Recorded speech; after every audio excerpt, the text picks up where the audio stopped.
ఒక సగటు సనాతనవాదిగా, సగటు హిందువుగా బయటకు వచ్చి చాలా గొడవలు చేయగల సత్తా ఉన్నవాడిని గుర్తుపెట్టుకోండి. ఇది ముఖ్యంగా వైసీపీ నాయకులకి, నన్ను విమర్శించే దేశ యావత్తు నన్ను విమర్శించే ప్రతి ఒక్కరికి తెలియజేస్తున్నా. గొడవ పెట్టుకోవాలంటే చాలా బలంగా గొడవ పెట్టుకోవాలి. కానీ నాది పేదవాళ్ళ కష్టాలు, క్రిమినలైజేషన్ ఆఫ్ పాలిటిక్స్, వీటి మీద మేము మాట్లాడతాం, వీటి మీద తప్పించాం. ప్రజలు బాగుండాలి, కాన్స్టిట్యూషన్ వాల్యూస్ని అప్హోల్డ్ చేయాలి, రాజ్యాంగం బాగుండాలి, వీటి కోసం తపన పడేవాళ్ళు. కానీ సెక్యులరిజం పేరు మీద, secularism is not one way, it's two way. Secularism అంటే కూర్చోబెట్టి ఒక్క సైడ్ నుంచి వచ్చేది కాదు, అన్ని సైడ్ నుంచి రావాలి. ఇది చాలా ఆవేదన కలిగిస్తుంది. కొన్ని దశాబ్దాలుగా చూస్తున్నారు ప్రతి హిందువు.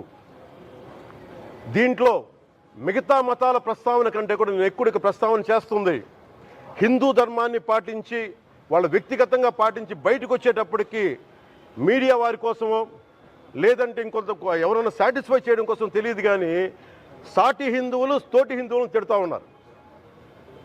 ఇది చాలా ఆక్షేపణీయం. దీంట్లో నేను ముస్లిమ్స్ నిందించట్లా, అది క్రిస్టియానిటీ నిందించట్లా, కానీ బాధ్యత తీసుకున్న హిందువుల్ని నేను నిందిస్తున్నాం. బాధ్యత మీది.